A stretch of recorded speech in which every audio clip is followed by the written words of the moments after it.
approaches these issues. And if you sometimes are frustrated by the lack of movement or the lack of change, you are going to understand why, hopefully, by the end of this talk.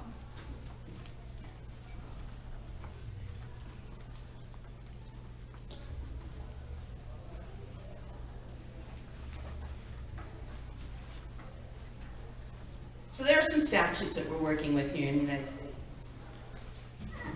So we're working with the Marine Mammal Protection Act in the U.S. One of the reasons why things are more difficult in Canada is because they don't have a Marine Mammal Protection Act. Most countries do not have a Marine Mammal Protection Act. Some do, most don't.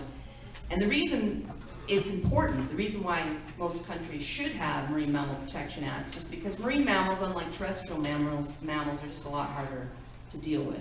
They live in the ocean. We're terrestrial mammals ourselves. It's hard to get into their world. And so the bottom line is they need more precautionary protection, because a lot of things can happen below the surface of the water before we even know it, before science knows it.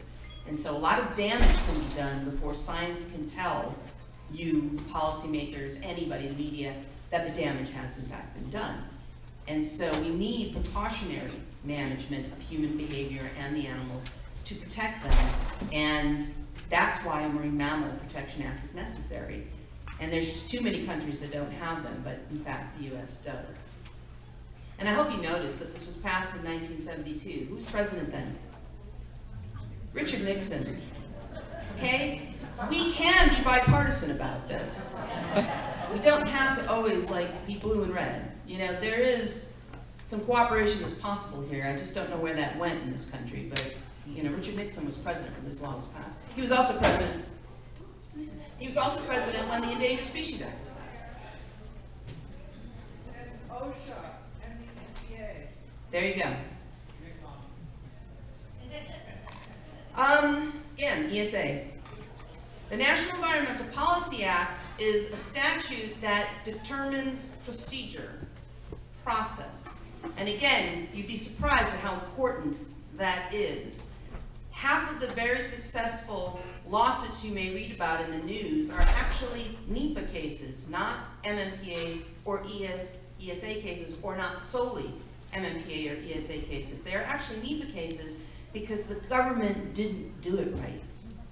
And when the government doesn't do it right, they lose these lawsuits. Procedural lawsuits are the ones that succeed, more often by far than merit cases focused on these environmental statutes, just so you understand that.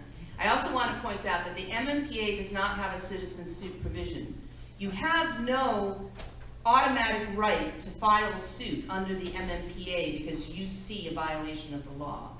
You being an NGO, a citizen, you know, a citizen group, you do not have an automatic right under the law to sue under the MMPA. However, the ESA does have a citizen suit provision. So you have an automatic right, just as a citizen of the United States of America, to sue the government because they broke the law. To sue a corporation because they broke the law being ESA, not MMPA. So generally speaking, when you're trying to sue under the MMPA, you have to sue under the Administrative Procedures Act as well as the MMPA. Both of them have to sort of be involved in the lawsuit. The Administrative Procedures Act is similar to NEPA in that it is a procedural statute. Basically tells the government how they have to behave when they're pursuing things. So NEPA basically tells the government you have to do a full environmental assessment. You have to assess the impacts of your action, whether it's issuing a permit or allowing, you know, the Navy to perform sonar exercises, whatever it might be. If you're going to allow that as the government, you have to follow certain environmental assessment procedures before you let it go forward. You have to assess whether it's going to have a negative impact. That's what NEPA requires. The Administrative Procedures Act, it's going to sound like I'm oversimplifying it, but it's pretty simple, which is an odd thing in any kind of U.S. government policy, or any government policy for that matter. It's a pretty simple thing. You can't behave in an arbitrary and capricious manner. That's the standard. You can't just say, I'm going to do this. That's a monarchy or a dictatorship. They actually are required to justify what they do. If they don't adequately justify what they do, then you can file a suit under the APA because of a violation of the MMPA and go from there. And then that other statute, the Animal Welfare Act, we all know that perhaps best in this room because it's the statute that protects the animals that are in captivity. It was passed in 1966. It was, you know, it was state of the art at the time, but it's now very old-fashioned in the sense that it's extremely difficult to sue under that statute because of the weak way it's written. And again, it has no citizen suit provision, and even more telling, unlike the MMPA, which is clearly intended to protect these animals from human action, the AWA is really the Industry Welfare Act, and it's really written more to protect industry than it is the animals. And not only don't you have any automatic right to sue under it, but you also don't have an automatic standing under it. So in courts, you have to show that you have a right to be there representing the plaintiff, which may be you, for example. You may be the plaintiff. You're suing the government because they broke the law. Under the AWA, you do not have automatic standing to bring a suit on behalf of, for example, Lolita. You do not have the right. The court's just going to say, well, you know, what right do you have to sue on behalf of this whale? You know, you're not the whale's mother. You're not the whale's owner. You're not going to be harmed if anything happens to this whale. Now, you could argue, yes, I am. I'm going to be harmed because, you know, I'm not going to be able to sleep at night, and, you know, it's going to ruin my life and all that. But, you know, that's a hard argument to make to a judge. So it has been very difficult to get standing under the AWA for any lawsuit, for chimpanzees, for anything, but certainly for these animals in public display facilities. It's been extremely difficult. One of the things that Lolita has now, which makes her a very different situation, is she's now protected under the ESA. She's the only whale in captivity who is protected under the ESA. And that gives her something that she didn't have before. And then there's the Lacey Act, which basically says you can't move these animals across state lines, which happens every time they're moved from one facility to another in another state. You can't do that if they were acquired illegally. So, for example, that means that if an animal was originally captured against the law in Mexico or somewhere else, it's now in the U.S. and has been for years, you can't move them across state lines. However, whatever happened back in the 60s or 70s or 80s that allowed that to happen, now you can't move them across state lines. And this is true for anything. This is, if you acquired rattlesnakes illegally in Arizona, you can't move them to California. California may have state laws saying you can't do it, but the federal law will also not allow you to do it. And it was actually originally written to keep people from moving young women across state lines in sexual slavery. This is back in the 19th century. But it has since been expanded to include the movement of any living creature or the product of a dead creature that was acquired illegally in the place of origin, whether it's a state or another country, etc. And I'm not a lawyer, so I'm probably getting some of this wrong, so don't hold me to any of this. But these are the things that I've learned over the years in 23 years of talking to lawyers. Now there's treaties and agreements, international ones that we also work with, and Catherine mentioned some of these. She mentioned CITES, all right? The Convention on International Trade in Endangered Species of Wild Fauna and Flora, or CITES, and that's CITES, not CITES, is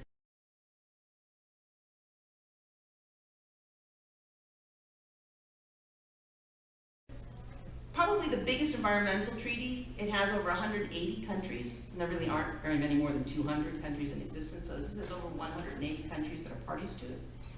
But as Catherine pointed out, there are different levels of CITES. Appendix 1, Appendix 2, and Appendix 3. And if you're on Appendix 2, as most whales and dolphins are, and pretty much all whales and dolphins in live international trade, not all of them, but almost all of them, in live international trade, you're on Appendix 2. If you're on Appendix 2, trade is legal. International trade is legal, but it's monitored. And the way it's monitored is by the country of origin assessing that it's not going to be detrimental to move this animal in trade. So that's called a non-detriment finding. And you need to issue an export permit from the country of origin.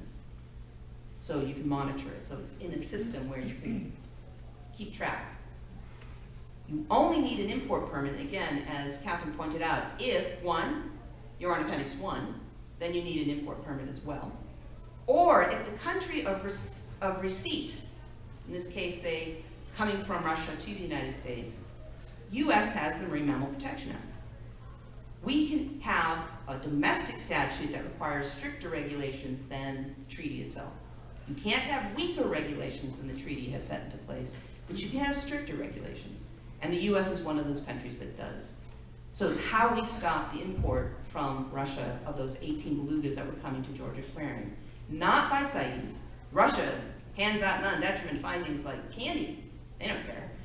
And that's the problem. If you want to challenge a non-detriment finding, you're basically saying, Russia, you're a liar. Well, let's just start World War III over that. You know, they're not going to take kindly to that. It can cause an international incident. And so countries are reluctant to call other countries on their non-detriment findings. It's a difficult problem. It's a diplomatic problem. But we didn't have to do that. We didn't even have to address Russia's non-detriment finding. We had the MMPA that had certain standards that Georgia Aquarium had to meet to allow the animals to be imported, and they did not meet those standards. So the permit was denied just because they didn't meet those standards. Georgia Aquarium sued because they believed that NOAA, the National Oceanic and Atmospheric Administration, blundered in that regard, and the court did not agree with Georgia Aquarium. The court agreed with NOAA. Does that make sense? World Trade Organization, for all of you folks here who know who Ben White was, you know, he wore that turtle suit at the WTO protests. Fabulous stuff. I mean, that's the kind of, you know, street theater, you know, you're just aren't going to see again. It unfortunately basically allows certain trade that is, in my opinion, harmful to the environment just because you can't stop world trade. You can't stop world trade. You could, but you know, the world is now based on the free movement of goods and services across borders. A lot of these agreements, the North American Free Trade Agreement, the European Union, the European Commission, is all based on, you know, the idea that free trade is the way to go. And so unfortunately, a lot of things, including the dolphin safe tuna thing, was challenged under this treaty. You can't say you can't sell your tuna in the United States just because you're harming a bunch of dolphins. That's what the WTO ruled. Convention on Biological Diversity, the U.S. isn't a party to this, but it is a fairly decent statute. It does a lot of things that help protect biological diversity, but the U.S. isn't a party to it. Oh, I wish I knew the answer to that question. Probably more sovereignty issues, right? They were very reluctant about becoming a member of WTO. All of these sovereignty questions. We are a sovereign nation and we need to keep control of our sovereign interests, and treaties can challenge that.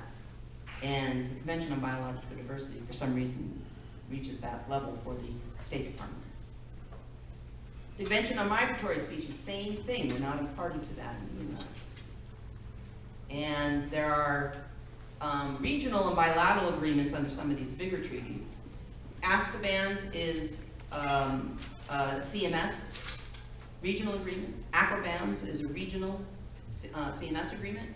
The Cartagena Convention, or the SPA Protocol. The SPA Protocol, which is especially protected areas and wildlife in the Caribbean, is part of the larger Cartagena Convention. All right. The Azkabans is in the North Sea and the Baltic, and Aquabams is in the Mediterranean Sea and the Black Sea. So these are regional agreements that are under the CMS agreement that, in this case, for Azkabans and Aquabams, specifically protect cetaceans.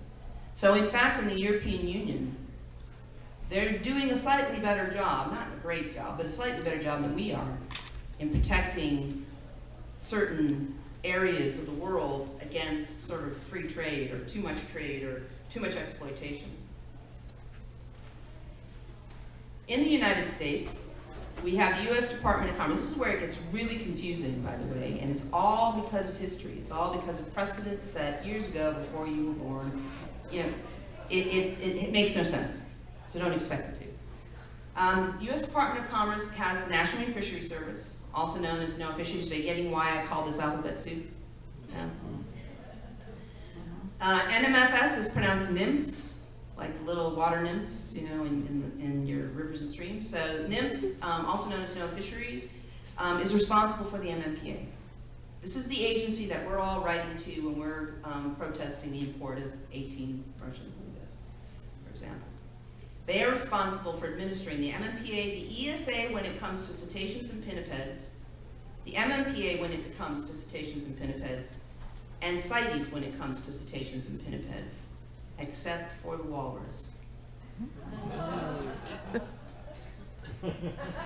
Back in 1972, the Fish and Wildlife Service was responsible for walruses, polar bears, sirenians, manatees and dugongs, and sea otters.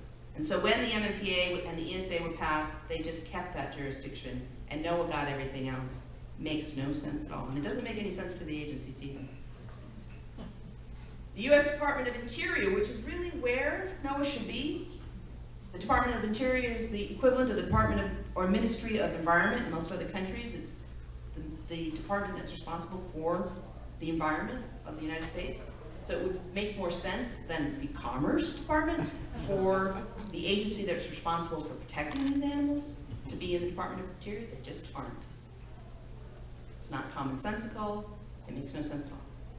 So again, Fish and Wildlife Service is the agency that administers the same statutes. I put them in different order because they're more responsible for the ESA because there's so many more terrestrial mammals and other fish, butterflies, plants that are protected by the ESA on land than are in the marine environment. And so Fish and Wildlife Service ends up doing most of the ESA work, but NOAA does some ESA stuff. Again, same thing with CITES. They are the agency that we domestically appointed to administer all of our CITES obligations under that treaty. We designated Fish and Wildlife Service to do that. And they are only responsible for those 4 taxa I mentioned. Walruses, sirenians, manatees and dugongs, sea otters, and polar bears under the MMPA. So they get that, you know, that's why I listed it last. Whereas the Department of Commerce is responsible for every other marine mammal, so that's their first responsibility. And again, it makes no sense. Please do not spend one moment of time trying to make sense of it. Department of Agriculture, now suddenly when a marine mammal moves into a public display facility, it becomes a cow. It becomes livestock. Although actually, just to further confuse you, livestock are not protected under the animal welfare. Seriously. Animals we eat in the United States are not protected under the AWA. There are separate statutes that protect them. But for example, what I mean by that is simply that when you cross the border of a public display facility when you're a whale or a dolphin, you immediately become a terrestrial mammal. Because the Department of Agriculture suddenly becomes responsible for you. The MMPA's jurisdiction stops right at the gate. And that didn't used to be the case. In 1994, they shared jurisdiction, but that ended in 94. So they are, the agencies, the Animal and Plant Health Inspection Service, or again, the acronym is APHIS, and they administer the AWA. Memorize this slide. It will make a lot of very confusing stuff you read in the media, etc. make some sense. Not a lot. When you have a statute, it has certain language in it, and sometimes it's very specific and sometimes it's very, very general. The more general the statute, the worse it can be for us and the animals, because the more generalized and sort of big picture, 30,000 foot the language is in the statute, the easier it is to interpret it however you please. And the agencies are responsible for interpreting the statute and formulating regulations. If we don't like the way the agencies interpret that language in the statute, we can sue and the court will interpret it on its own. So in fact, the court can change the law, not the language of the statute, that's Congress's job, but it can change the interpretation of the language. The agency starts with the interpretation. If we don't like it, we sue, the court will then interpret it. Language remains the same, but if it's vague enough, it can be interpreted every which way from Sunday. The more specific statutory language is, the better. And if you remember, I told you the AWA was written a long time ago and it's pretty general. That is why it's very, again, one more reason why it's very difficult to sue. The MMPA, on the other hand, is far more specific. I makes it easier to interpret, and that's why we win more lawsuits when we file particularly procedural lawsuits under it. So what's going on in these regulations? So you start with a statute. It may have general or specific language, but regardless, it needs to be interpreted. So you write regulations, you being the agency, you write regulations to interpret. So if you're told under a statute that you have to keep animals healthy, you then write a regulation that specifies how that will come about. So this is the nuts and bolts of what the zoo or aquarium has to do to keep that animal healthy. This is where the, you only have to keep an orca in a tank that's 48 feet wide and 12 feet deep comes from. That'll keep them healthy. Not, but you see, that's what they did way back when. They interpreted it that way. They wrote a regulation like that. Now, of course, we're very, very actively trying to change that. Because, believe it or not, they are considering revising those regulations. They are in the process of considering that. And so they are going to either conclude they don't have to revise them, which I think we might even have a lawsuit there, even though the AWA is difficult to sue under. Standing will then again be the issue. Or they are going to revise them. God knows what they'll revise them to. But they interpreted those standard, the language of the statute, I don't know, 30 years ago now, 35 years ago or so. And now they're finally in the process of updating it, even though, of course, we've had a lot of science for a long time to say that these standards aren't adequate. So there was a proposed rule in the Federal Register, and this is the part of my talk where I urge you all to pay attention to these things when groups like mine alert you to them. This is your chance to participate in your government. We do, in fact, although it's hard to believe sometimes, live in a democracy. And you as a citizen have the right and the power to participate in your government. This is how you do it. The Federal Register alerts the public every day of the year to the actions the U.S. government is taking on every statute that it has. It is thousands of pages long by the end of every year. It is ludicrous, really, how complicated our government can be. But there it is. It's your opportunity, and it's our job as NGOs to distill it for you.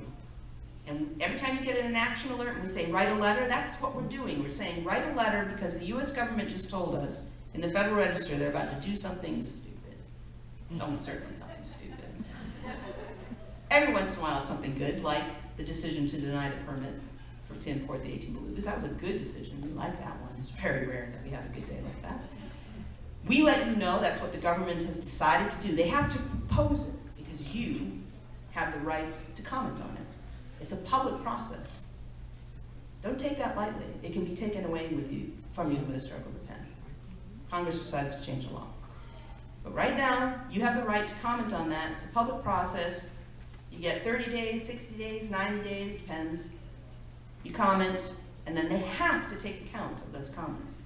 They have to actually go through the process of reading those comments and telling you, again in the Federal Register, why they accepted or didn't accept every substantive comment that was offered.